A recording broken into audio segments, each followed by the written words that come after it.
Labas vakaras, jūs žiūrite pirmadienio, birželio 29-osios krašto naujienas. Džiaugiamės, kad darbo savaitę pradedate su Kėdainių krašto televizija. Pirmiausia, trumpai apie tai, ką matysite šiandien. Paberžėje paminėtos 10-osios tėvo Stanislovo mirties metinės. Žemaitijoje vyko darbo partijos sąskrydis. Jonušo Radvilos studijų centro absolventams išdalyti diplomai. Sukčiai apšvarino kelias daugiabučių bendrijas. Dotnuvos slaugos namuose jaunimo stovyklautojų koncertas. Birželį sukako 10 metų, kai tikinčiųjų bendruomenė neteko tėvo Stanislovo. Dvasininko mirties sukaktis išskirtiniu renginiu paminėta Paberžėje.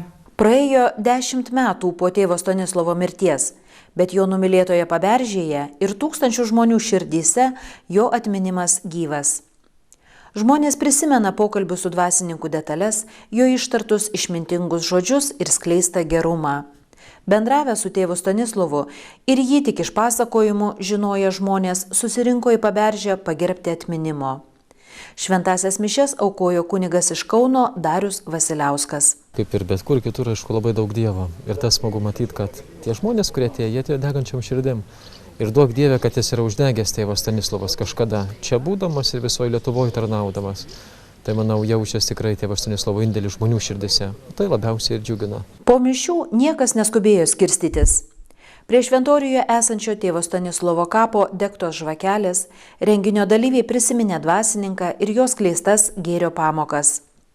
Dvasininką padėjo prisiminti solistas Liudas Mikalauskas, Paberžėje koncertavęs jau ne vieną kartą. Šitą vietą mes atradom vieną kartą žiemą, kada čia buvo užpustyti keliai, kada mes šit privažiavom ieškodami su žmona vietos, kur mūsų santuoka galėtų įvykti. Ir jau žinoma, čia neberadom tada tėvo Stanislovo. Mes jau esam ne jo kartos žmonės po santuokos. Su žmona šitoj nuostabiai vietoj sugalvojom, kad visgi reiktų kartu paprašyti nacionalinės filharmonijos bendradarbiavimo ir rengti karts nuo karto koncertus atmininčius tėvo Stanislovo prisiminimą, nes šita vieta jinai traukia žmonės. Tėvas Stanislovas yra ir mano žmonos, nors ir tolimas, bet giminaitis. Tai mes su jom esame labai daug bendravę. Tai yra nuostabiai šviesus ir šiltas žmogus, kuris rasdavo žodį į patarti ir paguosti visais gyvenimo atvejais. Kas jūs į Paberžę atveda? Tėvo Stanislovo dvasia, tikiuosi taip. Ką randat čia atvažiavusi? Aš pirmą kartą čia. Vėl prisiminiau susitikimą su amžinatilsį tėvu Stanislovu. Labai stipriai pajutau Kristaus meilę šventose mišiose ir netgi per kunigo homiliją. Mūsų Paberžę atveda vaikystės prisiminimai. Čia į mokyklą ėjau, reiškia, ir čia išgyvenau iki 20 metų. Čia tėvas Stanislovas ateidavo pas tėvelį valgyti, barščių prašydavo su kaliuošais apsėbęs ir su ta, kai žiemą, tai vadindavom rusišką tokią šimtasiūlę, fafaikė tokia susiūta būdavo. Tai jis ateina, jis sako, Jonai, ant tėvelių, sako, Jonai, aš, sako, tave nieko neprašau, tik duonus rekutei barščių.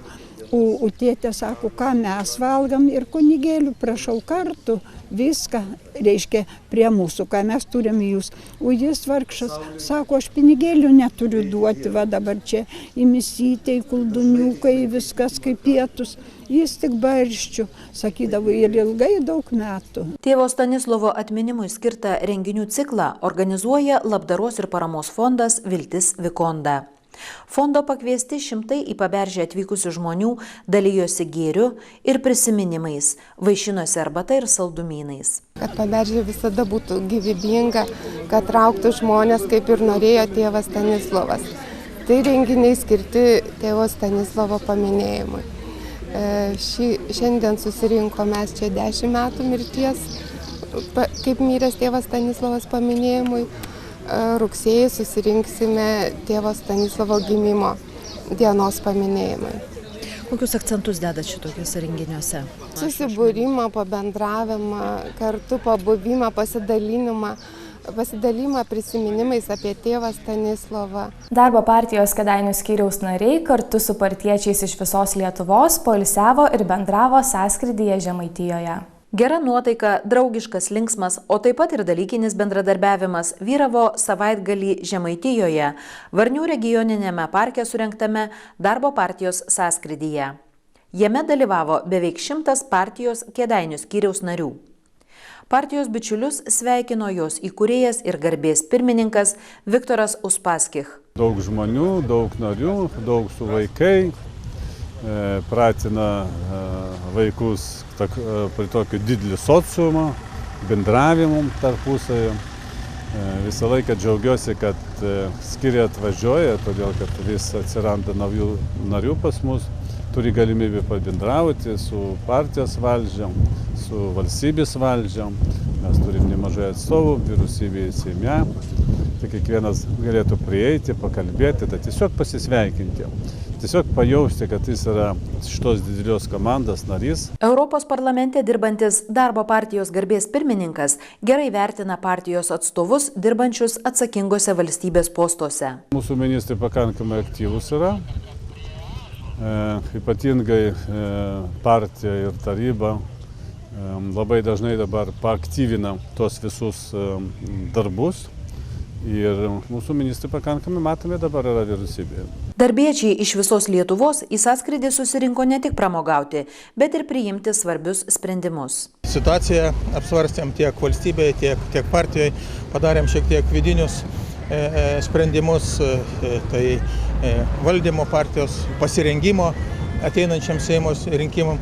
Rekomendavom Vytautą Vigelį į ministro, kultūros viceministro pozicijas ir manau, kad tai buvo labai rimtas, konstruktyvus darbinis pasirengimas arba tiksliau tęsimas darbo ruošiantis Seimo rinkimam, kuriuos, kaip jūs žinot, mes privalom laimėti. Darbo partijos narius sveikino kitų partijų atstovai. Darbiečių meilė Lietuvai simbolizavo didžiausios net 100 metrų ilgio vėliavos išskleidimas.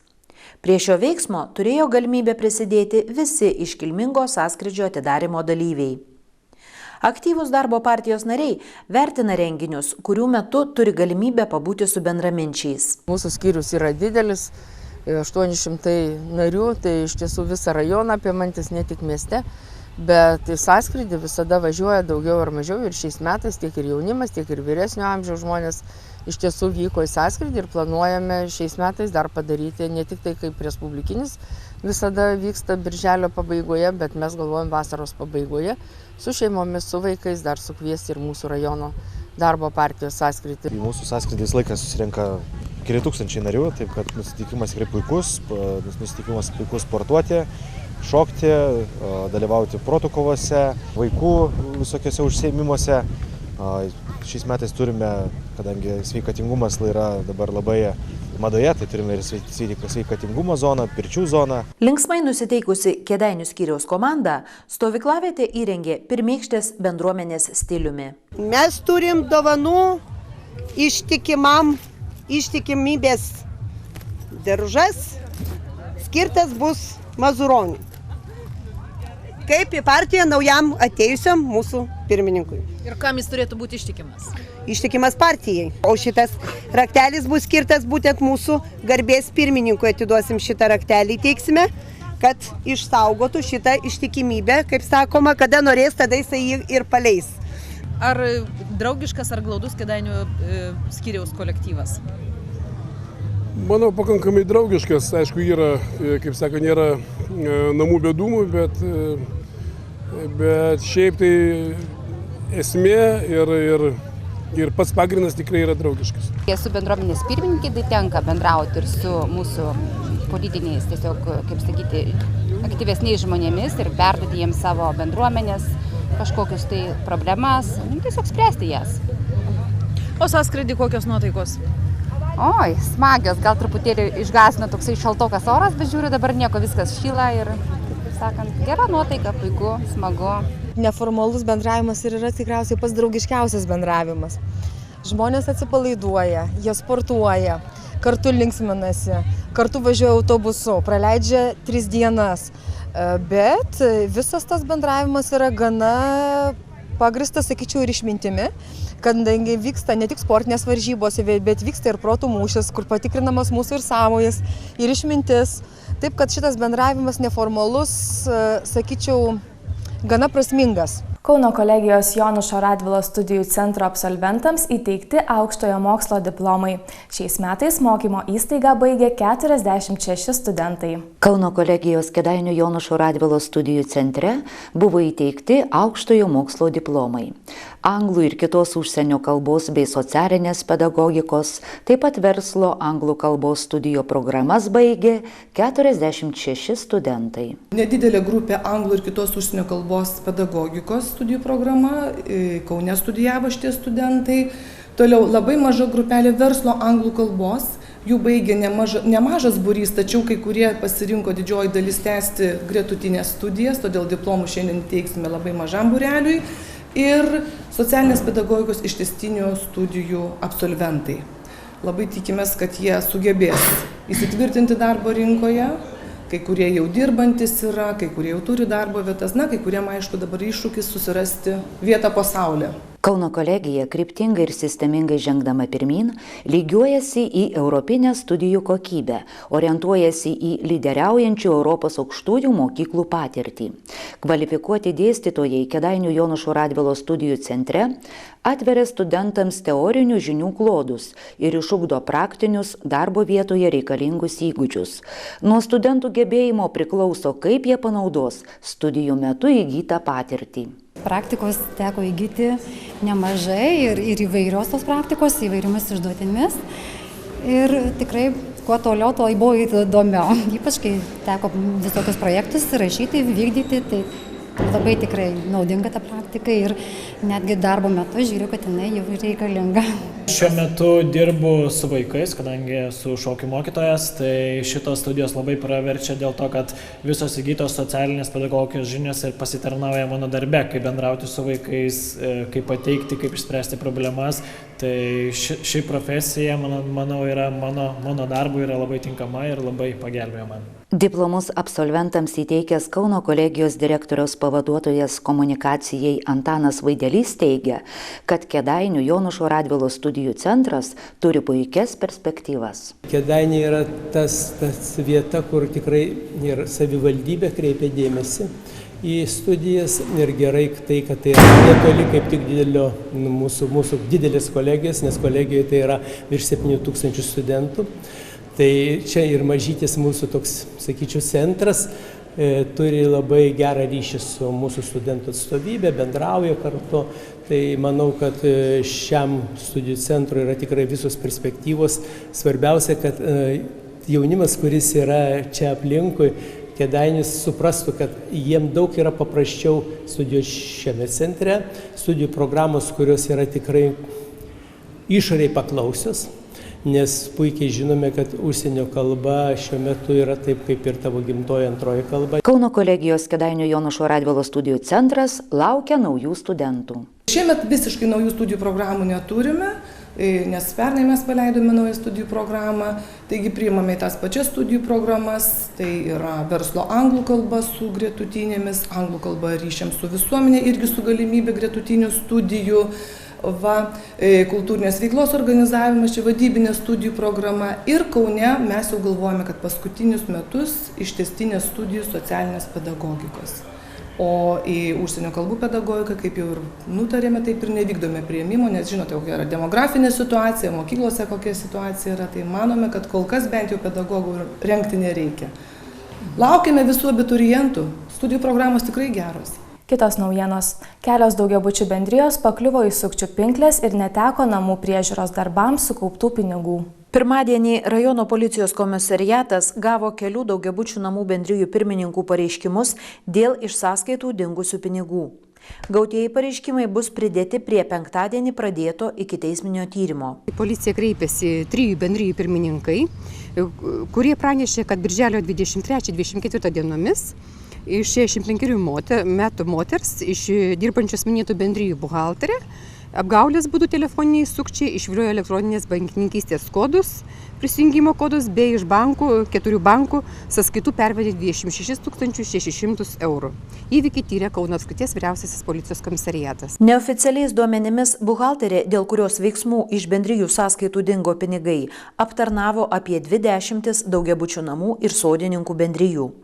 Nukentėjusiųjų bendrijų pirmininkai kalba, kad visi nuostoliai iš viso gali siekti apie 40 000 eurų. Kiek pinigų iš jūsų bendrijos sąskaitos dingo? Šiaip mūsų bendrijų dingo 3000 eurų. 2 kartus po 1115. Ir ką pati pranešė pati buhalterė, paskambino ir pasakė, kad aš dirbau tuo metu.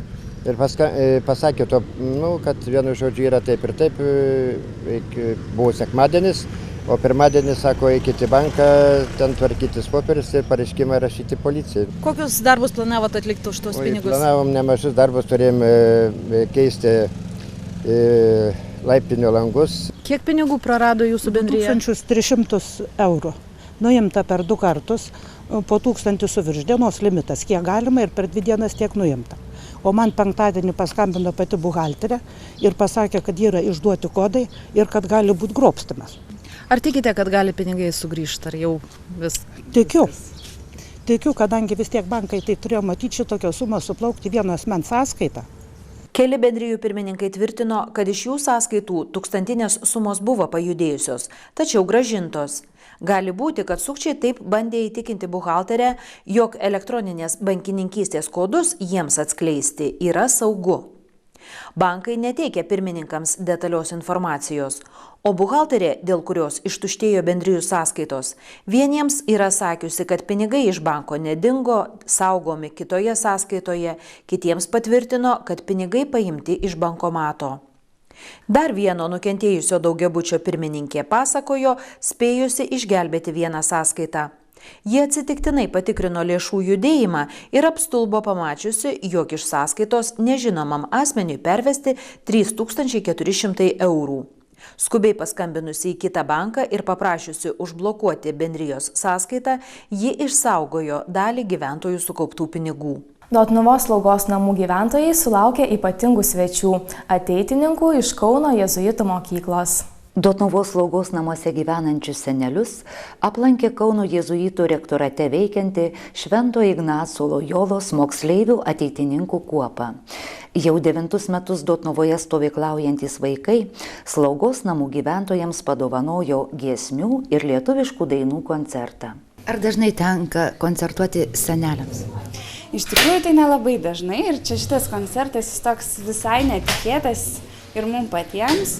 Mes susipažinom su Dotnuvos miesteliu, čia vaikai buvo išėję pakalbinti žmonės ir netyčia užėjo šitos senelių namus ir pagalvojom, kad būtų visai smagu ateiti ir labiau susipažinti su seneliais. Tai čia būtų toks mūsų pirmas kartas. Kaip jums patiko Dotnuva? Dotnuvoje man labai patinka vienuolynas ir bažnyčia, kur mes gyvenam. Tai tikrai gyvenam tokiam istoriniam paminkle ir Dotnuvos žmonės, jie labai malonūs, labai draugiški, domisi, ką mes čia veikiam, nori bendrauti, tai man labai patinka. Kokia veikla dar užsiima stovyklautojai? Stovyklautojai stovykloje užsiima tokia veikla, kuri būtent atitiktų mūsų programą kiekvienais metais. Tai šiemet mes esame pavadinę stovyklą branduoliu ir bandome tapti brandžiais žmonėmis ir bandome suprasti, kas yra brandus žmogus. Tai šitą darome per įvairius žaidimus, per metodus, per diskusijas. Taip pat kiekvieną dieną meldžiamės. Dotnuvos slaugos namuose dažnai apsilanko svečiai. Senoliai visais jais džiaugiasi ir visada jų laukia. Labai laukiam, visada laukiam, kada tik išgirstam, kad koncertas, džiaugiamės labai. Ar dažnai čia pas jūs būna koncertai? Dažnai būna. Jį laukiam, labai laukiam jį koncertą. Atvažiuoja dažnokai, koncertuoja mums čia. Renkamės visi, kas galim, paplojam, padėkojam. Tai ar praskaidrina tą jūsų kasdienybę? Taip, įdomiau, prasiplaškom, kaip sakant, Lyg tai biski praskaidrina. Ar smagiau? Smagiau. Šiandien tiek, netrukus orai ir nauja kalbos riečio laidelė, kurioje pasivaikščiojimas po krakes bei kaip įprasta kalbos pamokėlė. Kodėl bažnyčiai negali būti virš 100 metų. Vėliau 20:30 laidos Tarp keturių vėjų premjera. Čia apie menotyrininką, knygų autorių Kėdainietį Joną Jucevičių. Laidos autorė Ona Mikalauskienė. Likite su Kėdainių krašto televizija. Sudie.